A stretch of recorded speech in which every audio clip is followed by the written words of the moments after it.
ब्रह्मा जी ने कहा, विप्रवर नारद, तुम धन हो, भगवान शिव के सेवक हो, अतः शिव की लीला से युक्त हो। जो उनका शुभ चरित्र है उसे भक्ति पूर्वक सुनो। तात पूर्व काल में मैं एक बार जब मोह में पड़ गया और भगवान शंकर ने मेरा उपहास किया तब मुझे बड़ा क्षोभ हुआ था। वस्तुतः शिव की माया से मुझे मोह लिया था, इसलिए मैं भगवान शिव के प्रति ईर्षा करने लगा। किस प्रकार जो सो बात तो सुनो। मैं उस स्थान पर गया जहाँ दक्ष राज मुनि उपस्थित थे, वही रति के साथ कामदेव भी था। नारद, उस समय मैंने बड़ी प्रसन्नता के साथ दक्ष तथा दूसरे पुत्रों को संबोधित करके वार्तालाप आरंभ किया। उसी वार्तालाप के समय मैं शिव की माया से पूर्णतया मोहित था। अतः मैंने कहा, पुत्रों, तुम्हें ऐसा प्रयत्न करना चाहिए जिससे महादेव जी किसी कामनीय कांति वाली स्त्री का परिग्रहण करे। जिसके बाद मैंने भगवान शिव को मोहित करने का भार रति सहित कामदेव को सौंपा। कामदेव ने मेरी आज्ञा मानकर कहा, प्रभु, सुंदरी स्त्री ही मेरा अस्त्र है, अतः शिव जी को मोहित करने के लिए किसी नारी की सृष्टि कीजिए। यह सुनकर मैं चिंता में पड़ गया और लंबी सांस खींचने लगा। मेरे उस निश्वास से राशि राशि पुष्पों से विषीभूत वसंत का प्रादुर्भाव हुआ। वसंत और मलयानी ये दोनों मदन के सहायक हुए। इनके साथ जाकर कामदेव ने वामदेव को मोहनी की बारंबार चेष्टा की, परंतु उसे सफलता न मिली। जब वह निराश होकर लौट आया तथा उसकी बात सुनकर मुझे बड़ा दुख हुआ। उस समय मेरे मुख से जो निश्वास वायु चली उससे मरान गणों की उत्पत्ति हुई। उन्हें मदन की सहायता के लिए आदेश देकर मैंने उन सबको शिव जी के पास भेजा, परंतु महान प्रयत्न करने पर भी वे भगवान शिव को मोह में न डाल सके। काम सपरिवार लौट आया और मुझे प्रणाम करके अपने स्थान को चला गया। उसके चले जाने पर मैंने मन ही मन सोचने लगा कि निर्विकार तथा मन को बस में रखने वाले योग परायण भगवान शंकर किसी स्त्री को अपनी सहधर्मिणी बनाना कैसे स्वीकार करेंगे। यही सोचते सोचते मैंने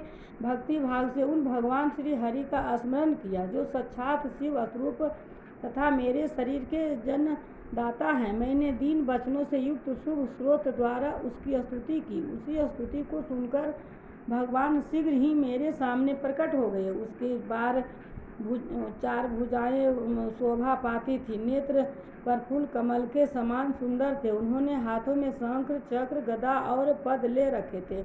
उनके श्याम शरीर पर पीताम्बर की बड़ी शोभा हो रही थी। वे भगवान श्री हरि भक्त प्रिय है, अपने भक्त उन्हें बहुत प्यारे हैं। सबके उत्तम शरणादाता उन श्री हरि को उस रूप में देखकर मेरे नेत्रों से प्रेमासुर की धारा बह रही चली और मैं गदगद कंठ से बारंबार उनकी स्तुति करने लगा।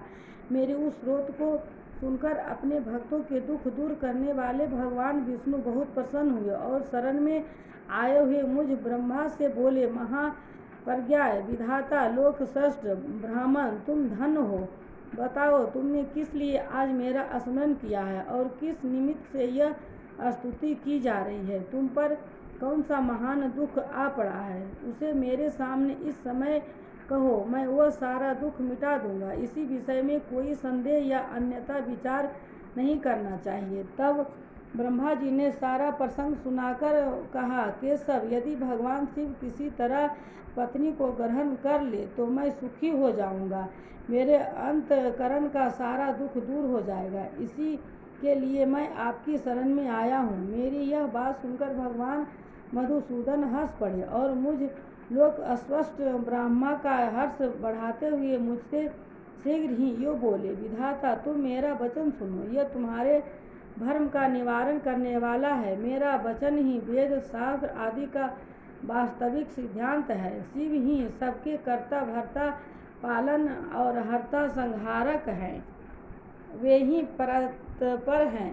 पर ब्रह्मा, परेश, निर्गुण, नित्य, आदि देश से निर्विकार, आदित्य, अच्युत, अनंत, सबका अंत करने वाले स्वामी और सर्वव्यापी परमात्मा एवं परमेश्वर है। सृष्टि पालन और संहार के कर्ता, तीनों गुणों को आश्रय देने वाले व्यापक ब्रह्मा, विष्णु और महेश नाम से प्रसिद्ध रजोगुण, तमोगुण तथा तमोगुण से परे माया से ही वेद युक्त प्रतीत होने वाले निर्हीन माया रहित माया के स्वामी यह प्रेरक चतुर सगुण स्वतंत्र आत्मानंद स्वरूप निर्विकल्प आत्मराम निर्दत्त भक्त परवश सुंदर विग्रह से सुशोभित योगी नित्य योग परायण योग मार्गदर्शक गर्भहारी लोकेश्वर और सदा दीन वत्सल है। तुम उन्हीं की शरण में जाओ, सर्वात्मा शंभु का भजन करो, इससे संतुष्ट होकर वे तुम्हारा कल्याण करेंगे। ब्राह्मण, यदि तुम्हारे मन में यह विचार हो कि शंकर पत्नी का परिग्रहण करे तो शिव को प्रसन्न करने के उद्देश्य से शिव का स्मरण करते हुए उत्तम तपस्या करो। अपने उस मनोरथ को हृदय में रखते हुए देवी शिवा का ध्यान करो। वे देश्वरी यदि प्रसन्न हो जाए तो सारा कार्य सिद्ध कर देगी। यदि शिवा सगुण रूप से अवतार ग्रहण करके लोक में किसी की पुत्री हो, मान व ईश्वर ग्रहण करे तो वे निश्चय ही महादेव जी की पत्नी हो सकती है। ब्राह्मण, तुम दक्ष को आज्ञा दो, वे भगवान शिव के लिए पत्नी का उत्पादन करने के निमित्त स्वतः भक्ति भाव से प्रयत्न पूर्वक तपस्या करे। तात शिवा और शिव दोनों को भक्त के अधीन जानना चाहिए। वे निर्गुण पर ब्रह्मा स्वरूप होते हुए भी स्वेच्छा से सगुण हो जाते हैं।